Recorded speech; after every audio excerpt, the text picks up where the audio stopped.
కాంగ్రెస్ 22 పరిపాలన మొత్తం ఏదైతే పాలన పడకేసిందని అందరూ చెప్తున్నటువంటి సందర్భం చూస్తున్నాం. ప్రధానంగా అన్ని శాఖలకు సంబంధించినటువంటి వాళ్ళు సమ్మెలో వెళ్తున్నారు. దీనికి సంబంధించి కరీంనగర్లో అసలు ఎవరెవరు సమ్మె బాట పడుతున్నారనే తెలుసుకునే ప్రయత్నం మనం చేద్దాం. వేణు అందించడానికి సిద్ధంగా ఉన్నాడు. వేణు చెప్పండి, కరీంనగర్లో అసలు ఎవరెవరు సమ్మె చేస్తున్నారో అసలు ఏంటి అసలు?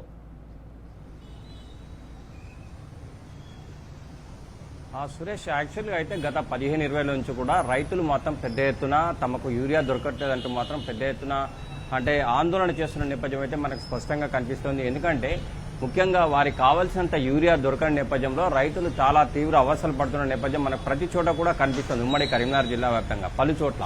అంటే ఎందుకంటే ఇలా యాక్చువల్గా 5 నుంచి 6 ఎకరాలు వేసినటువంటి రైతులకు ప్రస్తుతం అయితే ఒక్కొక్క యూరియా బస్తా మాత్రమే ఇస్తున్నటువంటి పరిస్థితి. ఈ నేపథ్యంలో ఆ ఒక్క యూరియా బస్తా తోటి తాము ఎలా మెయింటైన్ చేయాలో అర్థం కాని పరిస్థితిలో రైతులు కొట్టుమిట్టాడుతున్నటువంటి పరిస్థితి అయితే మనకు కనిపిస్తుంది. అంటే మినిమం 5-6 ఎకరాలు వేసినటువంటి రైతులకు అట్లీస్ట్ 3 యూరియా బస్తాలన్నీ ఇస్తే దాన్ని ఏ విధంగా మెయింటైన్ చేసే అవకాశం ఉంటుంది. కానీ ప్రస్తుతం స్టాకు తక్కువ ఉండి రైతులు ఎక్కువ వస్తూ ఉన్నారు. ఇంకోవైపు చూసుకుంటే ముందస్తుగా అంటే రేపు యూరియా బస్తాలు వస్తున్నాయి అనే నేపథ్యంలో కూడా రైతులు పెద్ద ఎత్తున క్యూ లైన్లలో ఉండి వారికి సంబంధించినటువంటి టోకెన్స్ అంటే పాస్బుక్ కానీ ఆధార్ కార్డు కానీ ఇస్తే టోకెన్లు ఇస్తున్నటువంటి పరిస్థితి. తెల్లారి ఆ టోకెన్లు పట్టుకొని పోతే యూరియా బస్తా వస్తుందో రాదో కూడా తెలియని పరిస్థితిలో అయితే రైతులు చాలా ఇబ్బందులు పడుతున్నటువంటి పరిస్థితి ఉంది. ఇంకోవైపు ఏంటంటే అదను దాటిపోతే యూరియా వేసినా కూడా వృధా అవుతుందనేది ఆందోళన నెలకొన్నటువంటి పరిస్థితి రైతుల్లో ఉంది.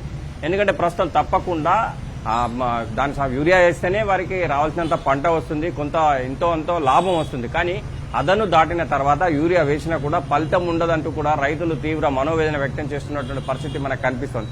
ఇంకోవైపు నిన్న చూసుకుంటే కూడా దుర్షేడ్లో సంబంధించి రైతులు పెద్ద ఎత్తున తరలి వచ్చినటువంటి పరిస్థితి. కానీ వారికి అనుగుణంగా యూరియా బస్తాలు లేని నేపథ్యంలో క్యూ లైన్లు కట్టడమే కాదు ధర్నా రాస్తారోకో చేసి తీవ్ర ఆందోళన వ్యక్తం చేసినటువంటి పరిస్థితి. దానికి స్థానిక ఎమ్మెల్యే గంగుల కమలాకర్ కూడా మద్దతు ప్రకటించారు. ముఖ్యంగా రైతాంగం కోసం యూరియా బస్తాలు ఎందుకు ఇవ్వట్లేదు, త్వరితగతిన ఇవ్వాలి, అదను దాటిపోతా ఉంది, రైతుల పక్షాన ఎక్కడ ఏ సమస్య వచ్చినా కానీ మేము ఉంటామని చెప్పి గంగుల కమలాకర్ చెప్పినటువంటి నేపథ్యం మనకు కనిపిస్తుంది. ఇంకోవైపు మహిళలు కూడా యూరియా బస్తాలు మధ్యలో పెట్టి బతుకమ్మ ఆడుతూ నిరసన వ్యక్తం చేసినటువంటి పరిస్థితి. అంటే యాక్చువల్గా రైతులు చెప్పేది ఏంటంటే ఎందుకు బస్తాలు అందించలేకపోతున్నారు అంటే కేంద్ర రాష్ట్ర ప్రభుత్వాలు వైఫల్యం చెందుతున్నాయా, లేకపోతే రైతులకు ఇవ్వాలని ఉద్దేశం ఉందా లేదా అనేది కేంద్రం కానీ ఇటు రాష్ట్రం కానీ ఆలోచించాల్సిన అవసరం ఉందని కూడా ఆవేదన వ్యక్తం చేస్తూ ఉన్నారు. అంటే రైతుల సమస్యలు తప్ప వేరే సమస్యలు ఉండవి, మాకు పాలిటిక్స్ అతీతంగా అంటే మాకు రాజకీయాలకు అతీతంగా ఉంటాము, మాకు కావాల్సింది ఏంటంటే సమయానుకూలంగా యూరియాకు సంబంధించి యూరియా కావచ్చు, విత్తనాలు కావచ్చు అవన్నీ ఇచ్చినప్పుడు మేము ఎలాంటి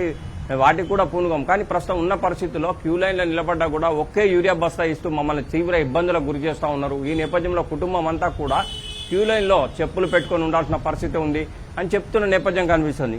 ముఖ్యంగా ఇలా వృద్ధులు మహిళలు క్యూ లైన్లో ఉండలేని పరిస్థితి. ఎందుకంటే ఒకవేళ క్యూ లైన్లో ఉన్నా కూడా వచ్చింది స్టాకు కొద్దిగా అయితే రైతులు పెద్ద ఎత్తున వస్తూ ఉన్నారు. వీళ్ళకి వస్తుందో రాదో కూడా తెలియని పరిస్థితి. ఈ నేపథ్యంలో రైతుల్లో కూడా ఒక రకమైన ఆందోళన నెలకొంది. ఒకరిపై ఒకరు తోసుకుంటున్నటువంటి పరిస్థితి మనకు కనిపిస్తుంది. క్యూ లైన్లో చెప్పులు పెడుతున్నటువంటి పరిస్థితి కనిపిస్తుంది. ముఖ్యంగా ఒక రోజు ముందు పాస్బుక్ కానీ ఆధార్ కార్డు కానీ ఇచ్చి రేపు యూరియా బస్తాలు వస్తాయని చెప్తున్నారు. కానీ అధికారులు కూడా చేతులెత్తేస్తూ ఉన్నటువంటి పరిస్థితి. ఎందుకంటే వచ్చిన స్టాకు తక్కువ, రైతులు పెద్ద ఎత్తున వస్తూ ఉన్నారు, ఎట్లా ఇవ్వాలో తెలియని దుస్థితి నెలకొన్నటువంటి పరిస్థితి. అంటే ముఖ్యంగా రైతాంగం అయితే చెప్పేది ఒకటే, మాకు ఇప్పుడున్న పరిస్థితుల్లో తప్పనిసరిగా మాకు కావాల్సినంత యూరియా ఇస్తేనే పెద్ద ఎత్తున దిగుబడి వస్తుంది, లేకుంటే మాత్రం తీవ్రంగా నష్టపోతాం, పెట్టిన పెట్టుబడి కూడా వస్తుందో రాదో అని చెప్పి తెలియజేస్తున్న నేపథ్యం అయితే మనకు ప్రతి చోట కూడా కనిపిస్తుందని చెప్పొచ్చు సురేష్. ఏదేమైనా కానీ గత 15-20 రోజుల నుంచి ఉమ్మడి కరీంనగర్ జిల్లా వ్యాప్తంగా యూరియాకు సంబంధించి మాత్రం తీవ్ర ఇబ్బందులు పడుతున్న నేపథ్యం అయితే మనకు స్పష్టంగా కనిపిస్తుందని చెప్పొచ్చు సురేష్. వేణు, మొత్తానికి కరీంనగర్ జిల్లాలో ఎలాంటి సమస్యలు ఉన్నాయి? సురేష్, అంటే ఒక సమస్యని కాదు, ముఖ్యంగా చూసుకుంటే విద్యార్థులు ఫీ రియంబర్స్మెంట్ త్వరితగతిన అమలు చేయాలంటూ కూడా గత కొంతకాలంగా ధర్నాలు రాస్తారోకలు చేయడం, కలెక్టరేట్ ముట్టడి చేయడం జరుగుతుంది. ఇంకోవైపు అంటే దాన్ని కొంతవరకు రిలీజ్ చేశారని చెప్తున్నారు. కానీ కనీసం తమకు రావాల్సినటువంటి అంటే వాళ్ళకు ఫెసిలిటీస్ ఏదైతే ఉన్నాయో వాళ్ళకు రావాల్సినటువంటి ఫీ రియంబర్స్మెంట్ ఇస్తేనే వాళ్ళకు అన్ని రకాలుగా చదువుకునేందుకు అవకాశం ఉంటుందని చెప్పి విద్యార్థులు చెప్తున్న నేపథ్యం మనకు కనిపిస్తుంది సురేష్. ఇంకోవైపు చూసుకుంటే గురుకులాల విషయానికి వస్తే కూడా తమ పిల్లల బంగారు భవిష్యత్తు చూడాలి, భవిష్యత్తులో వీళ్ళు చాలా పెద్ద ఎత్తున అభివృద్ధిలోకి రావాలని చెప్పి ప్రతి తల్లిదండ్రులు కోరుకుంటారు. అంటే దానికి సంబంధించి కూడా గురుకులాల్లో కూడా ఫెసిలిటీస్ కల్పించాలంటే కూడా తల్లిదండ్రులు పెద్ద ఎత్తున కూడా ఆందోళన చేసినటువంటి నేపథ్యం మనకు కనిపించింది. ఎందుకంటే హుజురాబాద్ విషయానికి వస్తే హుజురాబాద్లో విద్యార్థులకు ఎలుకలు కరిచిన నేపథ్యంలో కూడా దాన్ని అంటే 9 మందికి 8 మందికి ఎలుకలు కట్టినటువంటి నేపథ్యం. అంటే ఇలాంటి నేపథ్యంలో కూడా తల్లిదండ్రులు పెద్ద ఎత్తున ఆందోళన వ్యక్తం చేస్తూ ఉన్నారు. అంటే తమ పిల్లల బంగారు భవిష్యత్తు కోసం తమ పిల్లల్ని పెద్ద ఎత్తున మంచిగా చదువుకుంటారు, భవిష్యత్తులో ఏదో ఒక ఉపాధి కోసం కావచ్చు లేదా పెద్ద ఉద్యోగాల్లో తమ పిల్లల్ని చూడాలనుకుని ఏ తల్లిదండ్రులని అనుకుంటారు సురేష్. కానీ ప్రస్తుతం వాళ్లకు కనీస రక్షణ చర్యలు లేవు, వాళ్ళకు కావాల్సినటువంటి ఫెసిలిటీస్ కల్పించట్లేదు. ఈ నేపథ్యంలోనే తమ పిల్లల్ని హాస్టల్లో వదిలిపెట్టిపోయినప్పుడు తమకు అంటే ఏమవుతుందో ఎప్పుడు ఏమవుతుందో తెలియని పరిస్థితిలో కూడా కొట్టుమిట్టాడుతున్నటువంటి పరిస్థితి కనిపిస్తుంది. ఇంకోవైపు చూసుకుంటే రేషన్ డీలర్ల విషయానికి వస్తే కూడా రేషన్ డీలర్ చెప్పేది ఒకటే, మేము గత కొంతకాలంగా మాకు రావాల్సినటువంటి కమిషన్ల కోసం వెయిట్ చేస్తా ఉన్నాం. ఎందుకంటే ట్రాన్స్పోర్టేషన్ కావచ్చు, కూలీ డబ్బులు కావచ్చు, ఇవన్నీ కూడా తమ వ్యక్తిగతంగా తామే ఖర్చు పెట్టుకుంటా ఉన్నాం. అంటే కేంద్రం నుంచి డబ్బులు వచ్చినా కూడా రాష్ట్ర ప్రభుత్వం ఇవ్వట్లేదు. రాష్ట్ర ప్రభుత్వం కేంద్రం ఆల్రెడీ పంపించింది కనుక దీన్ని కలిపి మాకు వెంటనే రిలీజ్ చేయాలి, లేకుంటే మాత్రం తడిసి మోపడైంది, ఇప్పటికే మేము పెట్టుబడి పెట్టి ఉన్నాము, అప్పుల పాలైనామని చెప్పి రేషన్ డీలర్స్ చెప్తున్నటువంటి పరిస్థితి. ఇంకోవైపు చూసుకుంటే అంగన్వాడీ టీచర్లు కూడా మొదటి నుంచి చెప్పేది ఒకటే, ప్రీ ప్రైమరీని యథావిధిగా కొనసాగించాలి, మాకు కావాల్సినటువంటి హక్కులు ఏవైతే ఉన్నాయో అవన్నీ కూడా త్వరితగతిన చేయాలని చెప్తున్నటువంటి నేపథ్యం కనిపిస్తుంది. అంటే మొత్తం మీద ఓవైపు రైతులేమో యూరియా కావాలని రోజు కూడా క్యూలైన్లో నిలబడి అవసరాలు పడుతూ పోలీసు వలయంకు సంబంధించి పోలీసు రక్షణలో యూరియా బస్తాల పంపిణీ జరుగుతూ ఉంది. ఇంకోవైపు విద్యార్థులు ఫీ రీఎంబర్స్మెంట్ ఆడుతుండ్రు. గురుకుల విషయాలకు వస్తే విద్యార్థులు తమకు కనీసం మౌలిక వసతులు ఏర్పాటు చేయాలి, పిల్లల బంగారు భవిష్యత్తు ఆశిస్తున్న తమ పిల్లలకు రక్షణ లేదు అని చెప్పి కూడా తల్లిదండ్రులు ఆవేదన వ్యక్తం చేస్తున్న పరిస్థితి ఒక ఎత్తు అయితే, ఇంకోవైపు అంగన్వాడీలు కావచ్చు, ఫీ రీఎంబర్స్మెంట్ విద్యార్థులు కావచ్చు, యూరియా కోసం రైతులు కావచ్చు, అంటే ఇవన్నీ కూడా సమస్యల వలయంలో కొట్టుమిట్టాడుతున్నటువంటి పరిస్థితి. అంటే వృద్ధాప్యంలో ఉన్న వాళ్ళు కూడా వాళ్ళకి సంబంధించి పెన్షన్ సంబంధించి డబుల్ చేస్తామన్నారు, కానీ ఇప్పటివరకు చేయలేందుకు కూడా వృద్ధాప్యంలో ఉన్నటువంటి వాళ్ళు కూడా ఆవేదన వ్యక్తం చేస్తూ ఉన్నారు. అంటే ఫిజికల్ హ్యాండిక్యాప్డ్ వాళ్ళు కూడా తమకు రావాలని చెప్పి చెప్తున్నట్టు. అంటే ఏదేమైనా కానీ ముఖ్యంగా ఇచ్చిన హామీలు వెంటనే అమలు చేయాలి. కొత్తగా తామేం అడగట్లేదు, మీరు ఇచ్చినటువంటి హామీలు వెంటనే అమలు చేయండి. ముఖ్యంగా రైతాంగానికి రావాల్సినటువంటి యూరియా బస్తాలను త్వరితగత ఇవ్వండి. ఒకవేళ ఇవ్వని పక్షంలో రైతులు వేసినటువంటి అంటే పంట పొలాలకు సంబంధించినటువంటి పెట్టుబడి కూడా వస్తుందో రాదో అని చెప్పి తీవ్ర ఆందోళన వ్యక్తం చేస్తున్నటువంటి పరిస్థితి.